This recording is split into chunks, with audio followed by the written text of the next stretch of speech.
Hello everyone, welcome to this second webinar of the day in the market entitled Delivering Innovation, Telco, Commodities and Trading and Industry Showcase.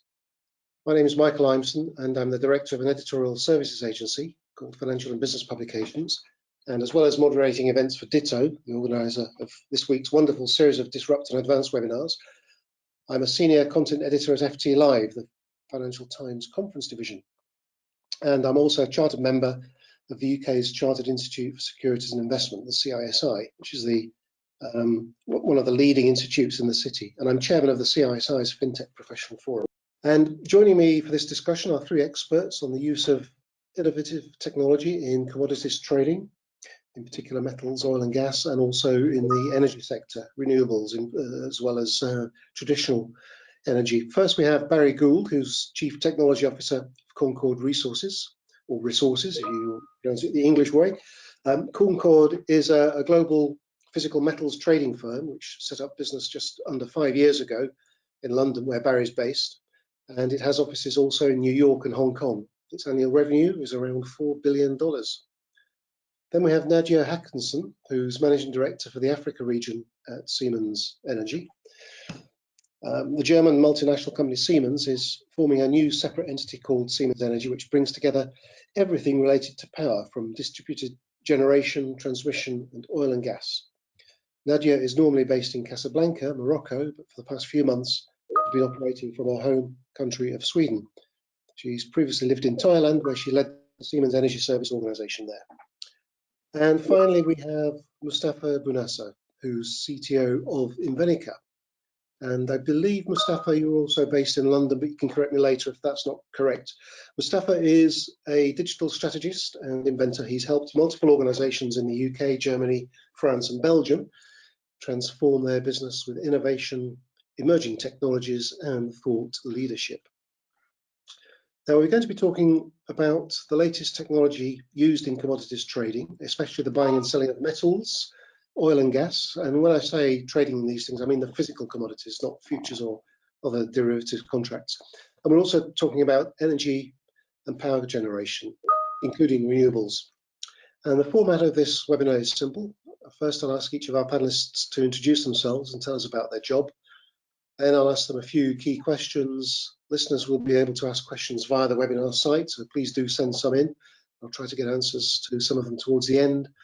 Then there's a section on the site which explains how to send in questions, and then finally we'll wrap up with some concluding remarks. So let's get started. Barry from Concord, tell us about yourself and your job. Right, many thanks, Mike, for the introduction. Hi, I'm Barry Gould, and as Mike has said, I'm currently the CTO for Concord Resources Limited, where I look after all aspects of technology, from infrastructure, strategy, development to innovation. As Mike has said, we're a relatively new company, just under 5 years old, in fact 4.5 years old to be precise, and we trade physical metals, and we have offices in London, New York, and Hong Kong. We are a 100% cloud-based company. We have no server rooms, no on-premise servers, even our phones are cloud-based devices. Personally, I've been involved in technology all of my career, from designing and actually coding, trading, and analytical systems to globally managing very large teams of people. I've held various senior roles in technology, including 30 years working in investment banking, physical commodities, and other areas of the financial services industry. I've held senior roles at Goldman Sachs, Lehman Brothers, Citibank, and Noble Group, and also have had a number of interim CTO roles across different industries. I've always worked closely with the business in all the roles I've had, and I suppose I'm seen as a bridge between business and technology because I have a good understanding of both areas. As you can imagine, I've designed, built, and implemented many large, complex technology solutions, and have many war stories which we don't really have enough time to talk about that I could, be very willing to tell you all about. However, some people find some of the following more interesting parts of my career. So, for instance, I do mentor a number of startup companies, both as an advisor and also invest in a number of startups, as well as mentor for Techstars, which is an accelerator fund. My first job was actually writing torpedo systems, if you find that interesting. I've also worked for the UK government at a home office within technology. So there's a brief summary of myself. Thank you. Thank you, Barry. Nadja, what's your role at Siemens Energy? Hello, Michael. Hello, everyone, and thank you for having me on this panel. So I am responsible for Region Africa for the energy service business, and as you mentioned, Siemens Energy is being created actually this year. It's quite an exciting year for us as a company because we're going to be an independent, pure power player, which is very exciting because we bring everything related to power generation, electrification, transmission, distribution, oil and gas, and also the Siemens Gamesa wind business under sort of one company, which is very exciting. So my role is basically to make sure that we serve our customers that have our rotating equipment. But what is also exciting and why this panel is exciting is that innovation is really close to our hearts because we are in quite an interesting phase with the energy transition that we are in at the moment, and we really want to be front runners in leading the transition to a decarbonized world. So there's a lot of things happening in the innovative space in Siemens Energy, which is very exciting, and we'll talk about that more during this session. But I've basically been in Siemens since 15 years. I've had multiple roles, both in operations as well as business development and sales. And recently, like you mentioned, I had an experience during 3 years. I was responsible for our business in Thailand, and now very exciting to be in Africa and support to develop the energy solutions in Africa. Thank you, Nadja. That's very clear. I think you're still in Sweden, though, aren't you, because of the pandemic? When do you, any news when you'll be going back to? Actually, it's still quite uncertain. The borders in Morocco, where I am based, are still closed. So I'm hoping that August, September, I will be able to return. But it's a big question mark. I've been here now for 3 months, which was a lot longer than I anticipated. But you know, it is what it is. Everyone is doing home office at the moment, so we have to make the best of the situation, I guess. Yes, yeah, and it's a good learning curve for everybody. So you know, we're all expert at communicating like this with conference calls and so on. So I'm sure it will benefit all of us in the long run. Moustafa, what's your role as Invenica? Thank you, Michael. I am Moustafa Bounasser. I am currently the Chief Technology Officer at Invenica. Invenica is a consultancy based here in London that specializes in emerging technology and the creation of new concepts and ideas for our clients, mainly within the telco industry, within financial services, and the trade industry to help them transform, differentiate, and innovate. We work with a lot of clients here in the UK, some clients in Europe, and some in Africa as well. I myself have over 14 years of experience in both large consultancies and small startups in markets like Spain, France, and here in the UK, where I'm hoping here at Invenica to use that experience to help my current customers. I'm also heavily involved in the discovery, the creation, and development of new products and solutions, in some cases, platforms and ecosystems that we are aiming to launch into the market, alongside building some SaaS and PaaS product models internally that we are also trying to roll out to the market. Good, thank you. Thanks for those introductions, everybody. Well, we're here to talk about delivering innovation, digital transformation, whatever you want to call it. And all three of you are working on some exciting technology projects. So that's the first topic area, which is the key topic area we're going to talk about. And Barry, you're working on several technology projects that involve quite a lot of innovation. And you were telling me the other day that one of these involves the use of blockchain. So can you tell us about it? How are you proposing to use blockchain to improve the efficiency of your commodities trading business? Yeah, that's correct, Mike. We are looking at a number of innovative ideas, one of which, as you quite rightly mentioned, is blockchain. I think there's a couple of themes that we should probably outline as a company and the way our industry works. Firstly, one, I mean, Concord, as I mentioned, is a relatively new company. Where luckily we don't have much of any legacy, and we're not tied to a particular process or way of doing anything. Also, by our very nature, we are a very innovative young company.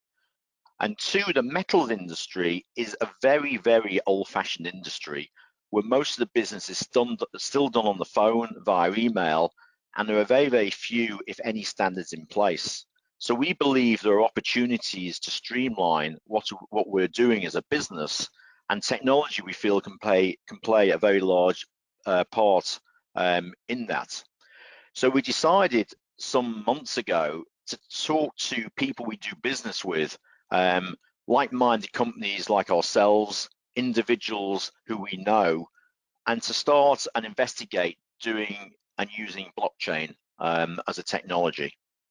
So we got together one of our big banks, ABN AMRO, a warehouse where we store metal called PGS, Aon, one of our insurance, and a technology company we use to help us develop some trading systems, and to take what is today a very manual process, which is repoing of a metal trade, and see if we can automate it. So we took blockchain as a technology because it's reasonably well known. People are worried about security and transparency, and that certainly solves that problem. And we completed a platform which allowed us to do a real repo trade, which traditionally would take us 2 to 3 days. And we did that in about 5 minutes with full transparency, full traceability and security. If ABN AMRO did their part of the transaction on a mobile phone. So, you know, we're very excited about that. And we're at the stage we'd like to get more companies involved and see if we can broaden the reach and get more people to join the platform and the ideas that we've done, we've put together so far. But that's just a test or a pilot. It's one thing to get a trade done under these test conditions in 5 minutes. But when do you think you'll have it sorted completely and actually go live? Well, interesting enough, even though it was sort of a pilot, we did it on some real metal in a warehouse. So I'm not quite sure what you call that. So we actually did do a real repo trade. We did repo it back. So it was actually a real trade on some real metal, actually in Netherlands. So that was, yeah, as I say, that was very successful. But you know, it's clearly it's one thing to do that, but to scale it up to get other people involved is a kind of another ball game. But you know, unfortunately, with the pandemic around, things have slowed up a bit. But we have got other people interested. So you know, we hope to do a lot more in and around blockchain and this idea that we've got, you know, throughout the rest of this year. Yeah, okay. There's a couple of other projects I want to talk to you about later, but I'd like to move on to Nadja first before we go back to some of your other things. So, Nadja, how are you digitalizing your business at Siemens Energy, not just for your benefit, your company's benefit, but for your customers as well? And what sort of obstacles do you find on that journey, and how do you overcome them? Thank you, Michael, for the question. I mean, we see so many opportunities for our customers in actually in all fields of energy, whether with digitalization, how we can enable both remote connectivity, which means that we can connect to the assets remotely using our engineers and experts to connect to the assets and try to help our users to find the root cause of an issue, a technical issue, which means that they are not possibly operating, or and we can identify it quickly remotely. But also from an analytics perspective, I think if we can jump down a couple of slides to the digital slide, it shows a good overview a little bit further down. Here we go. So also from an analytics perspective, I mean, using data sensors that we've put in the equipment to collect data and run big data analytics to really optimize the use of assets really can lead to, you know, fuel efficiency, optimized use of your equipment, and also that you get this early preventive recommendations from the digital tools, suggesting what you can do to optimize the operations, optimize when you should do your service activities, and so on. So it really enables smarter energy solutions and fuel efficiency, cleaner energy through the digitalization. And you know, connected assets of course mean that we can automate a lot of traditional manual processes, such as, you know, running a power plant. So from a future oriented perspective, you could consider a future where power plants are running maybe just with a couple of people, while, you know, today it's a lot of operators that need to make sure that the power plant is running. So it opens up for a lot of exciting future visions. But of course, you know, you asked about the challenges, and you know, a lot of customers might not feel entirely comfortable from a cybersecurity aspect. I mean, they might be afraid to share data of their assets with us. You know, despite all these benefits that it opens up to, we all know that we need to take cybersecurity risk as an important element, but that is a challenge to overcome, and we have cybersecurity solutions incorporated in all our tools. So I think, you know, a way of overcoming that is demonstrating clearly, you know, that we have solutions to protect from cyber attacks, and cyber attacks indeed is something that we need to take seriously, because it could really disrupt operations, disrupt power supply, and so on. So it's important that we have that key element in the solution. And of course, also, you know, in general, there's a higher need for flexibility in the energy system today. So you need to be able to have a system that can manage quick change in demands, whether up or down, and there, you know, the digital tools can help make those decisions much quicker. And, you know, with a new energy landscape of a mix of renewables, which depend on sun and wind, versus the more traditional, you need to be able to forecast as well. And this is also something that the digital solutions can support with. So in summary, digitalization is really an important enabler to the future energy landscape and helping our customers to better optimize their equipment. Thank you, Nadja. You mentioned the risk of cyber disrupting your operations, because a lot of people think of cybersecurity in terms of information technology, but there's also OT, operational technology, and we had examples in Ukraine a few years ago. How advanced is cybersecurity for operational technology compared with information technology? Are they on a par, or is one ahead of the other? I think the awareness of OT versus information IT, it has increased. It's still not there, and we are also, you know, working a lot on this topic because it's close to our equipment, and we know that there is a concern. But I think there is still work to be done to create an awareness. I think we are more used to, since many years, since sort of the beginning of our computers, that, you know, you would have firewalls and so on, but the OT aspects, that's other systems, other areas of your infrastructure which you need to protect. So I think we still have a way to go to create the awareness in many industries about this risk, because, I mean, like you mentioned, we've seen many attacks in the recent couple of years, and some, you know, go under the radar, right, are not even noticeable, but can still cause a lot of issues. So it's definitely an area which we need to continue to focus on, and this is definitely a key part of our focus to make sure that we protect the assets of our customers from these OT attacks. Yeah. Moustafa, thanks for that, Nadja. Moustafa, your company, Invenica, is working on a project with several clients to build a globalized trading market, and you're also working on smaller projects involving things like migrating to the cloud, trading as a service, blockchain, KYC, AML controls, and the complete integration of the end-to-end trade process. So can you tell us about those and the benefits they're bringing to your clients?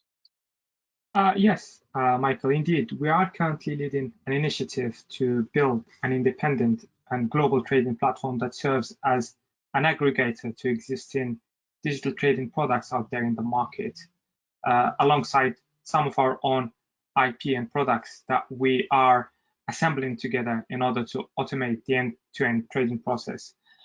We are currently talking to 14 different partners who offer solutions that we identified as fit for our participants and clients. In fact, we just finalized the commercial agreements with one of the partners that will be supplying the Line DLTO blockchain technology for this particular project. We are also aiming to engage and onboard over 250 trading business into the platform in the next 3 years. Mainly in groups for energy trading and metal trading, and hopefully soon as well to extend into agriculture and other assets. We are having conversations about onboarding of our funding members and participants that are backing us up currently. Later on, onboarding more participants as the platform grows. And we are relying as well on them to provide us with support and insight into the industry and the challenges that they have. In parallel to this, to our activity in the market, we will soon release a white paper that illustrates all of these challenges that we're learning from the traders, and we will be solving these challenges, including things that we are already aware of, like access to wider marketplaces to increase trade volume for each one of them, the full automation of trade processes, and the implementation of intelligent trading. For instance, network of networks connecting traders in different locations with each other, but also with financial institutions, logistic ledgers, insurers, etc. And to solve real problems that they suffer from in terms of problems relevant to trade finance, for example, settlement, BPU, and invoice finance, KYC and AML compliancy are some of these challenges. We are also creating a very flexible and complete cybersecurity and data privacy framework that guarantees autonomy and anonymity to our participants within this ecosystem, whilst integrating easily and or offering the OT tools to help trading businesses to transform internally in conjunction of being members in this ecosystem, such as ERPs or DMS tools. So yeah, we are currently finalizing our plan. Our technical teams are working on the first prototypes, and we hope soon to go out there into the market and make a big bang about it. Very interesting. And which countries are these projects taking place in? Can you give us a flavour of the internationalization of this, or are they all in London and one or two other European cities? You're absolutely bang on. We are starting with the UK and Europe mainly. Our current prospects are mainly companies in the UK, in Switzerland, Norway, and Holland.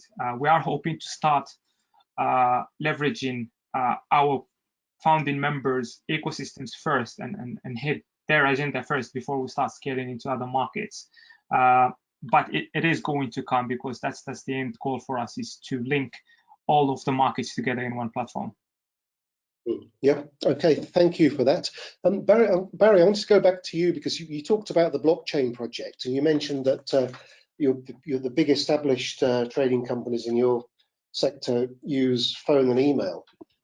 You also said that one of your other projects is an online trading portal, which I imagine is kind of traditional technology as opposed to blockchain technology. So what are you doing there? Because I would have thought that all metal traders these days would be trading online rather than phone or email. So what's new about this trading portal that you're building?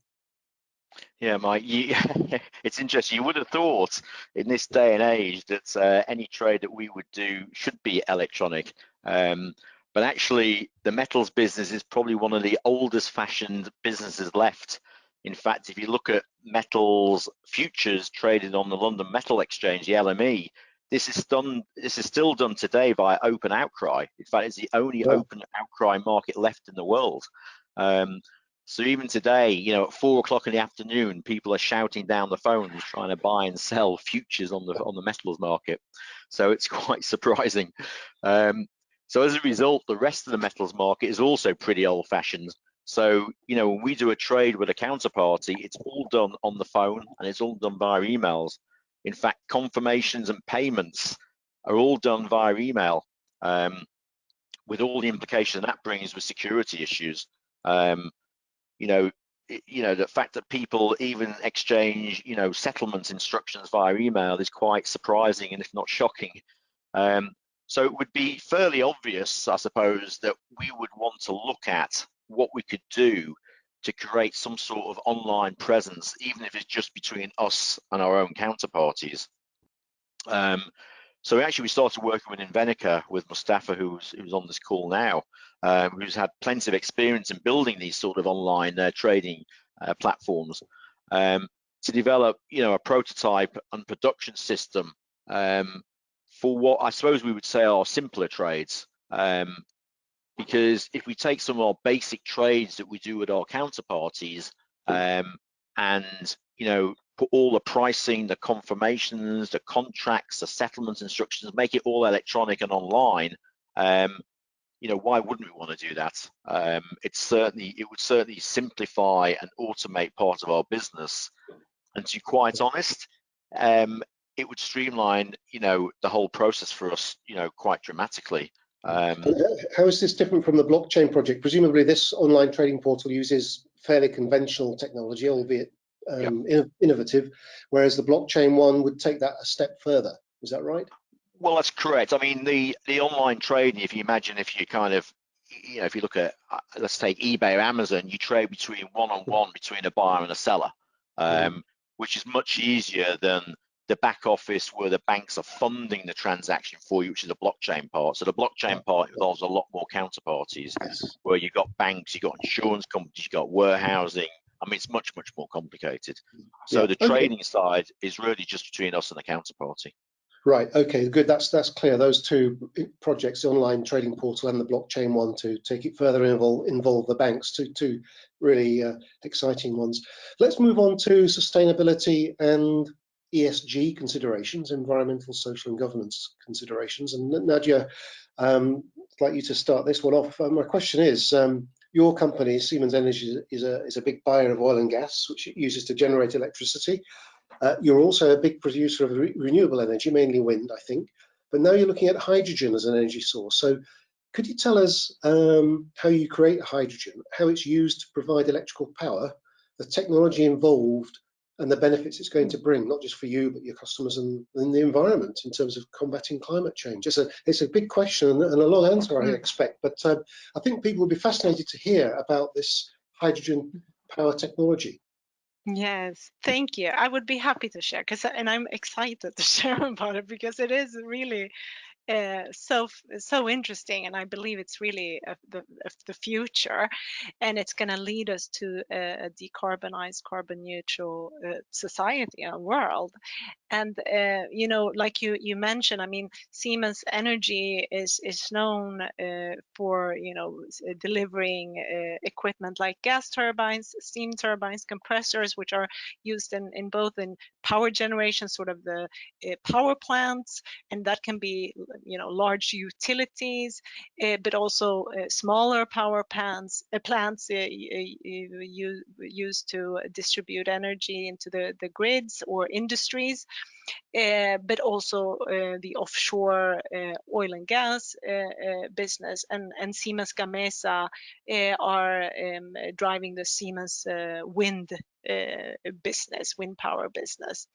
And if you could please move to the next slide, I would just want to show us a picture also that shows what we believe is the future, and we believe that the future is very much a mix of course, an increased level of renewables with wind and solar and hydro, but we also believe that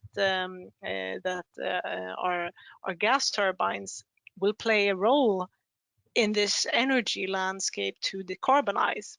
And here is where the hydrogen then comes in. We are actively making our technology, gas turbines, which usually would run on natural gas and fossil fuels, ready for green fuels. So we've already had very successful mixes of hydrogen with other fuel like natural gas and successfully operated our gas turbines. We have, of course, different models of gas turbines, and they're all in different level of maturity in this technology. But basically, we're making them ready for a hydrogen-based economy, which is also making another important purpose. Because I want to mention something called sector coupling, which sounds a little bit weird, but actually it's what we believe will be, the deep decarbonization of all sectors. So what we will see, we believe, is that using the green power and the excess green power of the wind and the sun, we could use the gas turbines to create e-hydrogen and other synthetic green fuels as part of this synthesis process, which could then be further used in other industries like mobility, heavy trucks, aviation, marine, petrochemical industry, agriculture, and multiple industries. So it can really lead to multiple levels of a positive chain of events, is what we believe. And Right, obviously, okay. the goal is the neutral carbon footprint. But I have a question about the hydrogen. I did read about this beforehand, and just correct me if I'm wrong or confirm if I'm right. But the hydrogen, where does it come from? Do you use the surplus power from, say, wind turbines to electrolyze water, separate the oxygen, or separate the water to two parts, oxygen and hydrogen? Then you can store the hydrogen, and then you burn the hydrogen with the gas in the gas turbines, and that generates electricity. Is that one of the key sources of hydrogen? Is that You're how it works? absolutely right. I can say, Michael, you have you have read and you have understood this correctly. So it's actually, yes, correct. The excess and renewable energy, you use actually a technology called electrolyzer to separate and get the hydrogen, and then that hydrogen can then be used in other hydrocarbon synthesis processes, to create other green fuels like synthetic green fuels, which then in turn, like you say, can be used in all industries pretty much. Another thing besides hydrogen, which is interesting, is also what we're doing on carbon capture. We're also looking into that area to develop solutions that actually capture the carbon that is emitted from power plants. So that's another area. But this is really exciting developments, and hopefully with storage solutions we can also more optimally use the energy, and that will create a very optimal energy system. Yep, good. Thanks for explaining that. Barry, Concord's working on a project to reduce its carbon footprint. So could you tell us about that? Yes, absolutely. Not necessarily our carbon footprint, but let me explain what we're doing. So as you mentioned, ESG and sustainability has become, and rightly so, an important initiative for many companies, and we are certainly taking it seriously. And we've always been keen to look at and develop some innovative ideas in and around this area. And what we've done is we want to look at the carbon footprint of the trades that we're doing. So let's explain that in a bit more detail. So clearly, you know, what we're trying to do is say, what is a carbon footprint of taking the metal out of the ground at the mine, plus the shipping of that metal cargo by sea, plus any subsequent transportation of that material to the end client. So in other words, before we buy or sell any physical metal, we'd like to be able to outline what the carbon footprint of that trade would be to the clients. And then they can decide if that's a trade they want to do or not. And our banks are also looking at potentially prioritizing funding, you know, for certain low carbon footprint trades. So in effect, what we're trying to launch is one of the first CO2 emissions tracking platforms for the commodity supply chain. So as I said, we could tell people exactly what the carbon footprint of any trade that they'd like to do ahead of time. And it's interesting because, you know, some trades have a much higher carbon footprint than others. And it might be because of the way the mine operates and the fuel they use to take the metal out of the ground. It could be the ship and the fuel the ship has used to transport it. And it's actually very interesting, very innovative, and we hope to launch that actually very soon. So that's the idea that we have. Yeah, it's all good stuff. Moustafa, is Invenica involved in any ESG projects? Yes, Michael, we are, although not necessarily within the trading industry. I do think I need to keep up with both Nadja and Barry in that regard. In fact, we are involved in multiple of projects that are complementary to what corporates like Siemens are doing to promote green energy. However, we are focusing more on small companies and consumers to be involved in a new green and energy efficient world through our work within the telco industry and recently within the real estate industry. One of our most promising projects is a collaboration with a unique business that manufactures smart building blocks, where we are aiming to embed and implement IoT technology into the PropTech sector. We are assessing, defining, and integrating a bunch of sensors and IoT devices into these smart building blocks that once assembled together, you can basically build a house or a property in less than 10 days.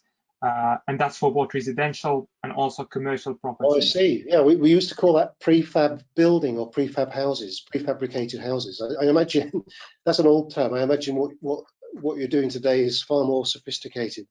I love it. I'm a huge fan of Lego blocks, and that's the analogy I give to anybody who asks me about it. If you've been a fan of Legos, you can build your house in the same way today. Actually, part of what we're doing for this particular business is finding very promising devices such as energy efficient smart plugs or windows actually that can generate renewable energy, air quality device monitoring systems, amongst many other use cases that adapt to sustainability, green economy, and well-being, in some cases safety as well, as we do embed smart locks too. Perhaps the air quality monitoring one, Michael, is the closest one to my heart because it did concretize in the beginning of the confinement due to COVID-19, when it was a necessity to improve respiratory health within isolation. I actually got one for my house and managed to spend a lot of time working from home, running it on a Raspberry Pi and trying to integrate it with other small devices that I have at home. Anyway, yeah, we are continuously keeping up to date with that. And actually, I would say probably my boss is more enthusiastic when it comes to R&D efforts, smart city initiatives, etc.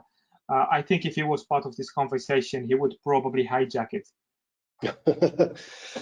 Well, Moustafa, thank you for that, and thank you, Barry and Nadja. We've almost run out of time, so it's time for our concluding remarks, and the way I'd like to do this is the way I often end webinars is to ask you one final question, which is the same for each of you, and it allows you to just summarize the key points. And the question is, we've discussed this topic at length, so what are the most important points you said that you'd like listeners to remember? So Barry, you've got half a minute or so to summarize the key takeaways for the listeners.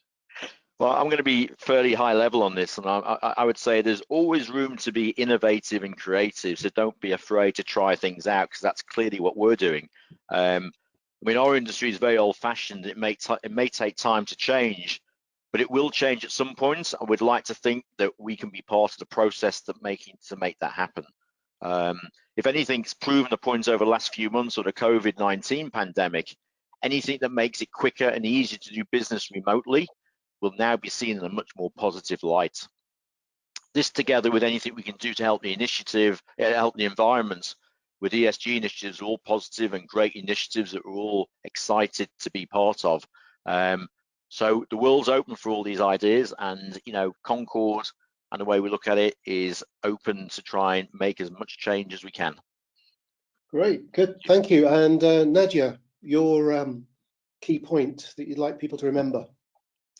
Well, I guess it would be that the future is bright, and that's how I choose to see it. And I think if you think of all the negative things that surround us, and if you have a negative mindset, you can really that really negatively influences innovation. I think innovation, the ground base of innovation, comes from a positive outlook of the world.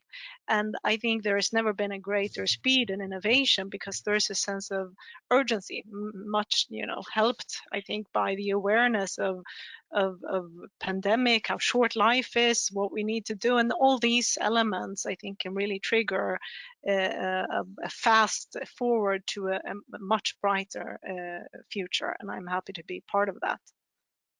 Great. And Moustafa, your summing up point? Yes, I would like to invite all players within the trade industry to engage in conversations around collaboration and decentralized business models, certainly with independent tech companies like us. Like Nadja said, the future is promising, and we would like them to be involved in defining it, whether it's building global trading platforms, or actually investigating use cases to make the world a better place, a greener place, and a healthier place. Great, thank you. So Barry, there's always room to be innovative and creative, especially through things like remote working and environmentally friendly policies. For Nadja, the future is bright in terms of the energy industry. Things like renewables and other innovative technology all coming together to make for an optimistic outlook for the future, not a pessimistic one. And for Moustafa, collaboration between businesses is the key, especially with technology companies like Invenica. So thank you very much, speakers, for taking part and summing up. It's been a fascinating discussion. This has been a live broadcast, but it's been recorded and will be available soon to view on demand on the Ditto website. And there's a Hangout meeting afterwards, www.ditto.tv/MTD, I believe it is. I'm doing that from memory. I haven't got it written down. Yeah, hi Mike, it's Mike here. Folk, just fire up a new browser and stick ditto.tv/MTD. So a new browser, ditto.tv/MTD, and we'll see you over there. Right, it's a new browser, that's the key. Okay, so thank you everybody for listening, and thank you speakers for taking part. Barry Gould, Nadja Haakansson, and Moustafa Bounasser. Thank you. Thank you. Thank you.